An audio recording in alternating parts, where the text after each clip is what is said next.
नमस्कार दोस्तों, मैं Premchandra. Welcome to my YouTube channel pre exam training. One liner important GK set 8 लेकर हम आपके सामने आए हैं। सभी तरह की प्रतियोगिता परीक्षा में बार बार पूछे जाने वाले सवाल हैं।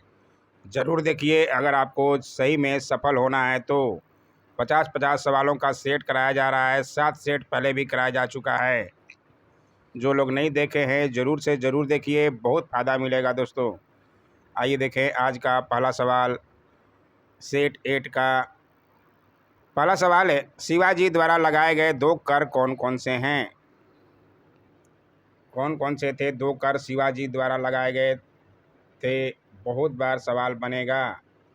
सारे सवाल इम्पोर्टेंट हैं जो बार बार आपको एग्जाम में देखने को मिलेगा ही, इसलिए ज़रूर देखते हुए चलें। शिवाजी द्वारा 2 कर लगाए गए थे, चौथ और सरदेशमुखी। नाम जरूर नोट करते हुए चलिएगा, चौथ और सरदेशमुखी। आइए देखें अगला सवाल। वायुमंडल में सबसे अधिक किस गैस का प्रतिशत है? ये सवाल तो शायद सब लोगों को पता होना चाहिए। वायुमंडल में सबसे ज़्यादा नाइट्रोजन गैस की अधिकता होती है। ज़रूर ध्यान रखिएगा, नहीं जानते हैं तो। कोणार्क का सूर्य मंदिर किस प्रदेश में स्थित है?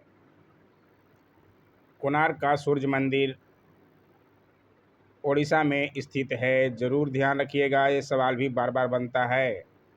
किस देश से अलग होकर वर्ष 1971 में बांग्लादेश का निर्माण हुआ था? बांग्लादेश का निर्माण 1971 में हुआ था। और किस देश से अलग होकर? तो पाकिस्तान से। ज़रूर नोट करते हुए चलिएगा। कंप्यूटर भाषा में www का अर्थ क्या है? www का अर्थ है वर्ल्ड वाइड वेब। ज़रूर ध्यान रखिएगा, इस तरह के सवाल भी बार बार बनते हैं। 1 किलोबाइट में कितनी बाइट होती है? बहुत इजी और बहुत अच्छा सा सवाल है। सब लोग मोबाइल रखते हैं, इतना तो जानते ही होंगे। 1 किलोबाइट में 1024 बाइट होता है। ज़रूर ध्यान रखिएगा। भारतीय राष्ट्रीय कांग्रेस के 1929 के ऐतिहासिक अधिवेशन की अध्यक्षता किसने की थी? बहुत बार ही सवाल बना है। 1929 लाहौर अधिवेशन अध्यक्षता जवाहरलाल नेहरू जी ने की थी, जिसमें पूर्ण स्वराज की मांग की गई थी। ज़रूर ध्यान रखिएगा, बार बार सवाल इसलिए ये बनता है। केंद्रीय असेंबली में बम फेंकने में भगत सिंह का साथी कौन था? केंद्रीय असेंबली में बम फेंकने में भगत सिंह का साथी बटुकेश्वर दत्त थे। जरूर नाम नोट करते हुए चलिएगा। भारतीय राष्ट्रीय कांग्रेस की प्रथम महिला अध्यक्ष कौन थी? भारतीय राष्ट्रीय कांग्रेस की प्रथम महिला अध्यक्ष एनी बेसेंट जी थी। जरूर इनको भी नोट करते हुए चलिएगा। शहीद आजम के नाम से कौन जाने जाते हैं? शहीद आजम भगत सिंह के नाम से जाने जाते हैं। भगत सिंह जाने जाते हैं शहीद आजम के नाम से। ज़रूर ध्यान रखिएगा। किस योजना के फलस्वरूप भारत का विभाजन हुआ? बहुत ही मोस्ट इम्पोर्टेंट सवाल है। किस योजना के फलस्वरूप भारत का विभाजन हुआ? तो माउंटबेटन योजना के फलस्वरूप हुआ था भारत और पाकिस्तान का विभाजन 1947 में। ज़रूर ध्यान रखिएगा। जनरल डायर यानी कि जलियांवाला बाग हत्याकांड से जुड़े की हत्या किसने की थी?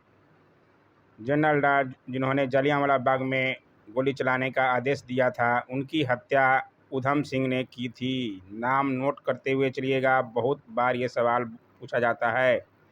बंगाल का विभाजन कब और किसके द्वारा किया गया था? बंगाल विभाजन 1905 में किया गया था। उस समय लॉर्ड कर्जन जी थे। नाम तो जानते ही होंगे, नोट कर लीजिएगा अगर नहीं जानते हैं तो। मराठा साम्राज्य के संस्थापक कौन थे? मराठा साम्राज्य के संस्थापक शिवाजी थे। जरूर ध्यान रखिएगा। प्रथम लोकसभा का अध्यक्ष कौन था? प्रथम लोकसभा अध्यक्ष जीबी मावलंकर जी थे। नाम नोट करते हुए चलिएगा। संविधान सभा का अस्थायी अध्यक्ष किसे चुना गया? अस्थायी अध्यक्ष सच्चिदानंद सिन्हा जी को चुना गया था। और अस्थायी अध्यक्ष जो है राजेंद्र प्रसाद जी थे। प्रारूप समिति के अध्यक्ष भीमराव अंबेडकर जी थे। जरूर ध्यान रखिएगा इन सब बातों को, सवाल ऐसे ही बार बार बनता है। मुस्लिम लीग ने भारत विभाजन की मांग सबसे पहले कब की थी? मुस्लिम लीग ने भारत विभाजन की मांग 1940 में की थी। इनको भी नोट करते हुए चलिएगा। कॉमनवेल्थ पत्रिका का प्रकाशन किसने किया था? सब तरह के सवाल कराए जाते हैं। पूरा पहले भी 7 सेट कराया जा चुका है। ज़रूर देखिए, इस तरह के सवाल बार बार एग्ज़ाम में आते ही हैं। कॉमनवेल्थ पत्रिका का प्रकाशन एनी बेसेंट जी ने किया था। ज़रूर ध्यान रखिएगा। किस एकमात्र भारतीय को अर्थशास्त्र में नोबेल पुरस्कार मिला? अर्थशास्त्र में एक भारतीय को नोबेल पुरस्कार दिया गया है, वो थे अमर्त्य सेन को। ध्यान जरूर रखिएगा। 1856 में विधवा पुनर्विवाह कानून किसके प्रयासों से बनाया गया था? बहुत ही अच्छा सवाल है। 1856 में बनाया गया था विधवा पुनर्विवाह कानून। इसमें ईश्वर चंद्र विद्यासागर के प्रयासों से बनाया गया था। जरूर नोट करते हुए चलिएगा, सवाल ऐसे ही बार बार देखने को मिलेगा। लॉर्ड कैनिंग ने नवंबर 1858 में कहाँ आयोजित दरबार में भारत में क्राउन के शासन की घोषणा की? 1858 से क्राउन की घोषणा की गई। लॉर्ड कैनिंग थे उस समय इलाहाबाद में आयोजित दरबार में। जरूर ध्यान रखिएगा, बहुत अच्छा ही सवाल है ये। लॉर्ड वेलेस्ली के साथ सबसे पहले सहायक संधि किस राज्य के शासक ने की? लॉर्ड वेलेस्ली के साथ सहायक संधि करने वाले हैदराबाद के निजाम थे। जरूर ध्यान रखिएगा, बार बार सवाल ये भी बनता है। भारत की सर्वाधिक बड़ी जनजाति कौन सी है?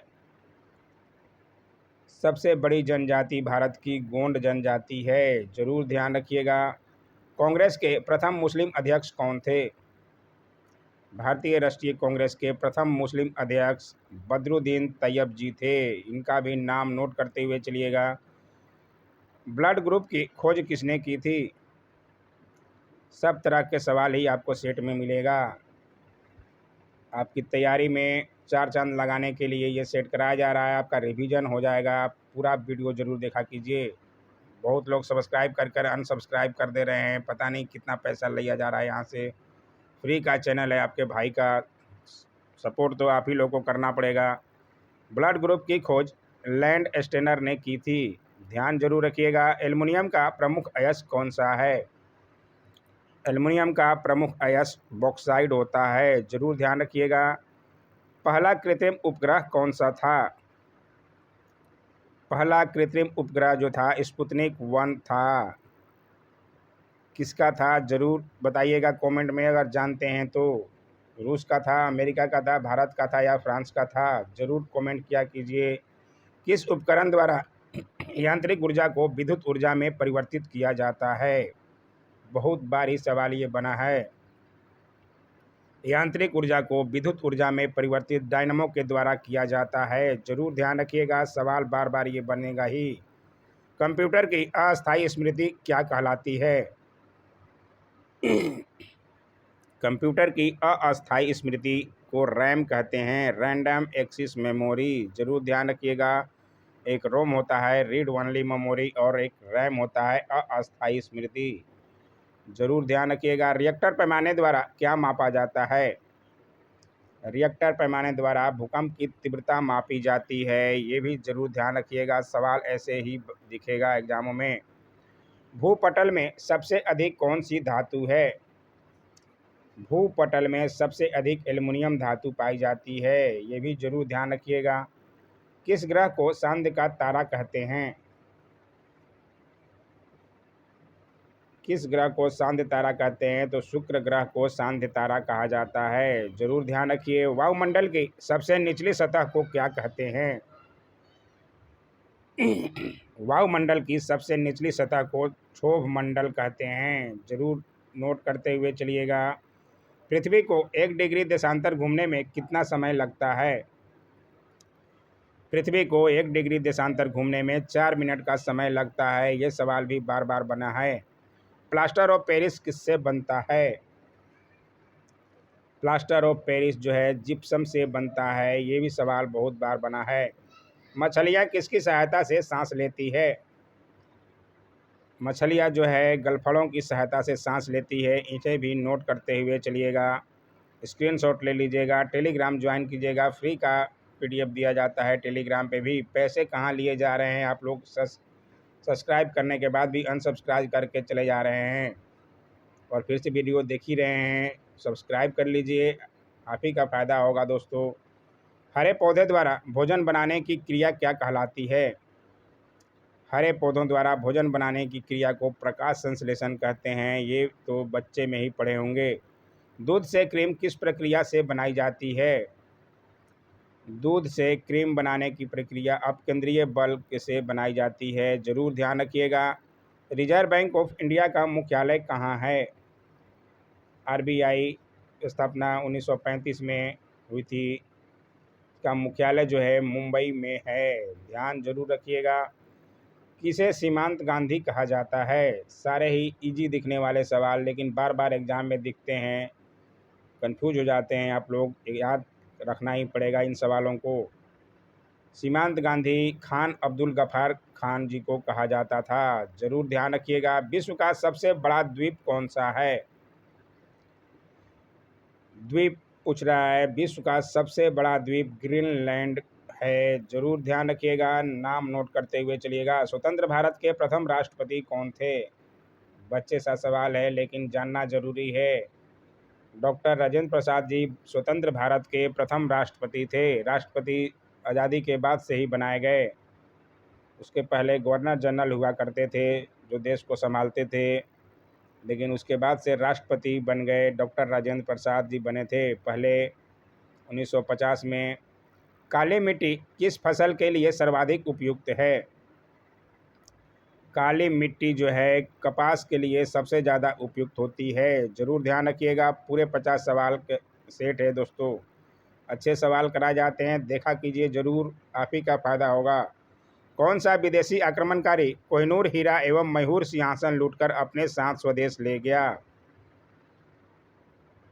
कोहिनूर हीरा और मयूर सिंहासन लूटकर अपने साथ स्वदेश ले गया था नादिर शाह, ईरान के नादिर शाह, ईरान का नेपोलियन भी कहा जाता है इनको, जरूर ध्यान रखिएगा। भारत में सबसे पुरानी पर्वत श्रृंखला कौन सी है? भारत में सबसे पुरानी पर्वत श्रृंखला अरावली पर्वतमाला है, जरूर ध्यान रखिएगा। धरती के तल का लगभग कितने प्रतिशत पानी है? धरती के तल का लगभग 71% पानी है, जरूर इसे भी नोट करते हुए चलिएगा, जानते नहीं होंगे तो ज़रूर ध्यान रखिएगा। भारत की सबसे लंबी स्थलीय सीमा किस देश से लगती है? स्थलीय सीमा किस देश से लगती है, बार बार सवाल ये भी बना है। बांग्लादेश के साथ सबसे ज़्यादा स्थलीय सीमा लगती है, ज़रूर ध्यान रखिएगा। हमारे सौरमंडल का सबसे बड़ा ग्रह कौन सा है? सौरमंडल का सबसे बड़ा ग्रह बृहस्पति होता है, जरूर नोट करते हुए चलिएगा। किस नदी को बिहार का शोक कहा जाता है? बिहार स्पेशल में बहुत बार कराया जा चुका है, बिहार का शोक कोसी नदी को कहा जाता है, जरूर ध्यान रखिएगा। गैस सिलेंडरों से गैस लीकेज का पता लगाने के लिए उसमें किस गंध युक्त पदार्थ को मिलाया जाता है? गैस सिलेंडरों में प्रोपेन और ब्यूटेन गैस मिलाया जाता है जो कि गंधहीन और रंगहीन होती है। उसमें लीकेज का पता लगाने के लिए मिथाइल माइक्रोप्टेन का प्रयोग किया जाता है, ज़रूर ध्यान रखिएगा, जो कि लिक्विड के रूप में होता है, जिससे पता चल जाता है कि गैस सिलेंडर में लीकेज है या नहीं, इसलिए ध्यान जरूर रखिएगा। 50 सवाल करा दिए गए। कैसा लगा वीडियो ज़रूर कमेंट किया कीजिए। Don't forget to like share comment and subscribe my YouTube channel. Thanks for watching my YouTube channel.